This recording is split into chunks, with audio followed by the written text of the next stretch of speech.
उसके उपरांत बड़ी सुंदर कथा आती है गज और ग्राह। बोले त्रिकूट नामक पर्वत पर एक गज निवास करता है।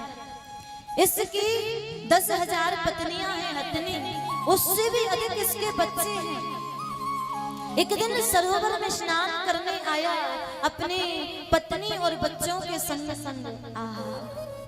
स्नान करने जैसे ही सरोवर में गया है, घुसते ही सरोवर में निवास करता है ग्राह यानी कि मगरमच्छ।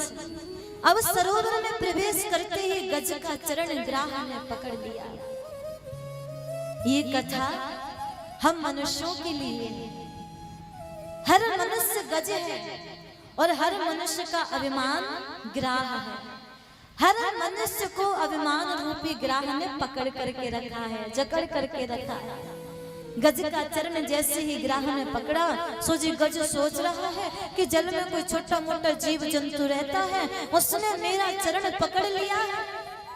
अभी पता चलेगा कि जंगल के राजा स्नान कर रहे हैं, जंगल के महाराजा स्नान कर रहे हैं, छोड़ देगा, बाद में माफी मांगेगा, माफ कर देगा, छोड़ कोई बात। स्नान कर रहा है, जल में क्रीड़ा करने लगा, पत्नी बच्चों के साथ खेल खेलने लगा, किंतु ग्राह गज को धीरे धीरे धीरे धीरे धीरे धीरे अंदर ले जाने लगा। और जैसे ही अंदर ले जाने लगा, श्रोताओं, गज कमजोर होने लगा, अपने आप में कमजोरी महसूस करने लगा। पत्नियों से बोला, अरे देवियों, हमको बाहर निकालो, अरे हम तो बड़े कमजोर हो रहे हैं, जल के अंदर जा रहे हैं।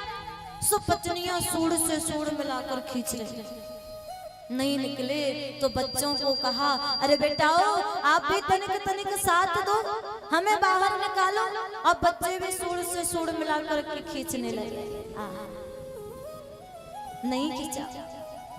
कई वर्षों तक युद्ध चलता रहा, गज और ग्राह का युद्ध चलता रहा, बाहर नहीं आए। तो एक समय क्या हुआ श्रोताओं कि बेटा बोले, पिताजी आप बाहर निकलते ही नहीं, और कब तक आपके यहाँ समय बर्बाद करते रहेंगे। वैसे भी पिताजी के मरने के बाद राज्य पाठ तो बेटा ही संभालते, सो हम आज से ही सोच लेंगे कि आप सुधार गए, आपका कल्याण हो गया, ऐसे ही समझ लेंगे। बेटा छोड़ करके चले गए।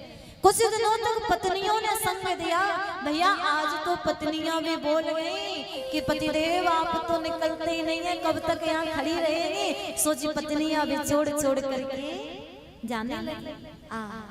आज गज समझ गए, आज गज जान गया भैया कि इस दुनिया में कोई किसी का नहीं है। यहाँ सब इस्तेमाल होता था, परंतु आज के समय में पैसे की इज्जत हो रही है और व्यक्ति का इस्तेमाल किया जा रहा है। जब तक आपका किसी से मतलब है, तब तक लोग आपको खूब अपनाएंगे, खूब प्रेम दिखाएंगे।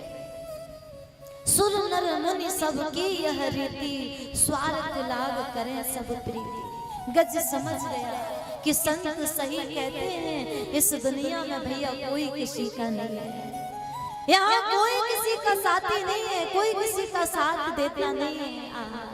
इसलिए जब सब छोड़ करके चले गए तो गज दोनों आंखें बंद करके और मन ही मन मानो हाथ जोड़ करके ठाकुर जी से निवेदन कर रहा है, हे गोविंद, हे गोपाल, जगत के रंग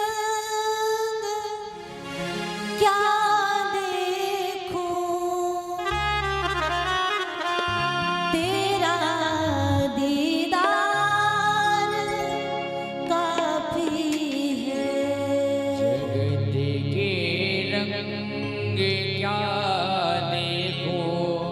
तेरा